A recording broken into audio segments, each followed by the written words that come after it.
వందే మాత్రం. నేను మీ journalist Navata. Welcome to our voice. బొద్దింకల నిరసన పార్టీ విద్యార్థుల కోసం కాదు, మోదీని గద్దె దింపడం కోసమే జరుగుతున్న ఒక ఉద్యమం ముసుగులోని దేశ వ్యతిరేక చర్య అనేది చాలా క్లియర్గా అర్థమవుతుంది. ఈరోజు ఆ బొద్దింకలే చెప్తున్నాయి మోదీని అష్టదిగ్బంధనం చేయాలి, మోదీని గద్దె దించాలి అని. నిజంగా కూడా మోదీ మీద అంత వ్యతిరేకత వచ్చిందా?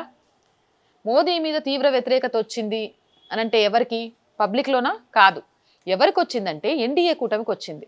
ఎన్డీఏ కూటమిలోని భాగస్వామ్య పక్షాలకు వచ్చింది, బీజేపీ వ్యతిరేక శక్తులకు వచ్చింది, మోదీ వ్యతిరేక శక్తులకు వచ్చింది. నిజంగా పబ్లిక్లో మోదీ మీద విసుగు రాలేదు, భారతీయ జనతా పార్టీ మీద ఇంకా విసుగు రాలేదు. సరే, నిజంగా కూడా మోదీ మీదే విసుకొచ్చింది, మోదీగా వద్దు ప్రధానమంత్రిగా అనుకున్నారు. అప్పుడు ఏమవుతుంది? భారతీయ జనతా పార్టీ అధికారంలో ఉంటుంది కదా, పార్టీ ఏమైనా మూసేస్తారా? మూసేయరు. ధర్మేంద్ర ప్రధాన్ రాజీనామా చేయాలి అని చెప్పిండ్రు. ధర్మేంద్ర ప్రధాన్ రాజీనామా చేస్తే ఎవరు వచ్చిండ్రు? ప్రహ్లాద్ జోషి వచ్చిండ్రు. ఇప్పుడు మోదీ ఒకవేళ రాజీనామా చేస్తే ఇంకో నాయకుడు వస్తాడు, అప్పుడు యోగి ఆదిత్యనాథ్ వచ్చిండు అనుకుందాం.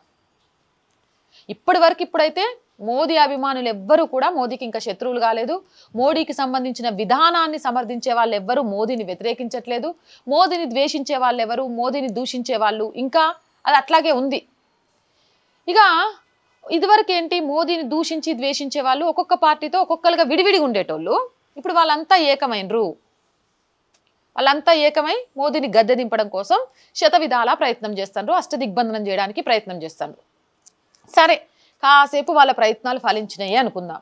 ఫలించి మోదీ ప్లేస్లో యోగి ఆదిత్యనాథే వచ్చాడు అనుకుందాం. ఎందుకంటే మోదీ తర్వాత యోగి ఆదిత్యనాథే పీఎం అవుతారనే ప్రచారం జరుగుతుంది. దానికి కావాల్సిన ట్రైనింగ్ ఆయనకి ఇస్తున్నారని చెప్తున్నారు. అదే జరిగి యోగి ఆదిత్యనాథే వచ్చారనుకోండి, ఇక ఏ గొడవలైతే ఇప్పుడు గొడవలు ఏవైతే ఉన్నాయో, నిన్నటి దాకా ధర్మేంద్ర ప్రధాన్ రాజీనామాని రేపు పొద్దున ఇంకొకటి ఏదో పెట్టి మోడీ దిగిపోవాలని చెప్తే మోడీ దిగిపోయి అప్పుడు యోగి ఆదిత్యనాథ్ వస్తే ఏం జరుగుద్దో తెలుసా? ఒక్కొక్కడికి ఉంటుంది చూడు, మామూలుగా ఉండదు. ఇక్కడ మోదీకి యోగికి ఉన్న తేడా చెప్పనా? మోదీ గారు కొంచెం సాఫ్ట్. ఏమనుకుంటారంటే విద్యార్థులకు దెబ్బలు తగలకూడదు, ఎవ్వరు ఇబ్బంది పెట్టకూడదు, వాళ్ళ ప్రాణాలు పోకూడదు, రైతులకు ఏం కాకూడదు, వాళ్ళని ఉత్తగా చెదరగొడితే చాలు, సరే వాళ్ళు శాంతియుతంగా చేసుకుంటే చేసుకొనివ్వండి, హింసాత్మక చర్యలకు వెళ్ళకూడదు, హింసాత్మక చర్యలకు వెళ్ళే వాళ్ళు ఎవరైనా ఉంటే అంతవరకే చూద్దాం, పిల్లల ప్రాణాలకు ఏం కాకూడదు, ఎవ్వరికి ఏం కాకూడదు, ఇలా ఆలోచిస్తూ సాఫ్ట్ కార్నర్లో ఉంటారు. కానీ యోగి దగ్గర అట్లుండదబ్బా. ఏంటో తెలుసా? ఎవడి కర్మ వాడు అనుభవించాల్సిందే.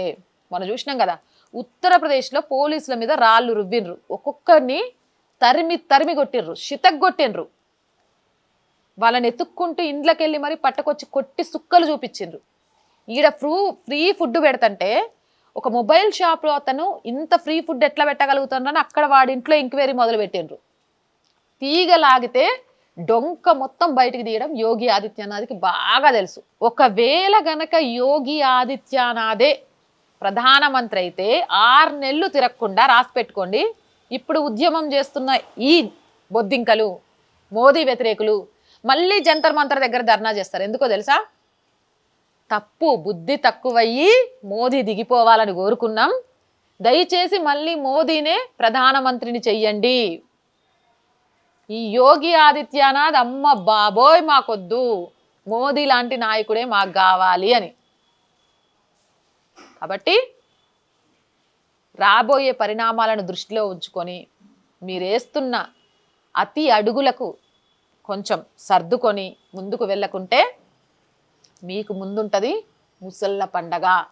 నేను చెప్పింది నిజమా కాదా? మీ అభిప్రాయం ఏంటి? కామెంట్ చేయండి. అండ్ మోర్ వీడియోస్ కోసం our group of channels, our voice, our political, our సంస్కృతి ఛానల్స్ని వెంటనే సబ్స్క్రైబ్ చేయండి. కంటెంట్ బాగుంది అనిపిస్తే లైక్ చేయండి, షేర్ చేయండి. ఆర్థికంగా ఆర్ వాయిస్కి చేతగా నిలవండి. ఆర్థికంగా సపోర్ట్ చేయాలి అంటే సబ్స్క్రిప్షన్ పక్కనే జాయిన్ అనే బటన్ ఉంది. 1 to 5 లెవెల్స్ ఉన్నాయి, ఏదో ఒక లెవెల్లో సపోర్ట్ చేయండి. లేదా స్క్రీన్ మీద గూగుల్ పే, ఫోన్పేతో పాటు అకౌంట్ డీటెయిల్స్ ఉన్నాయి, మీకు తోచిన సహాయాన్ని అందించండి. వ్యాపార ప్రకటనల కోసం 8328500576 నెంబర్ని సంప్రదించండి. జై హింద్, జై భారత్.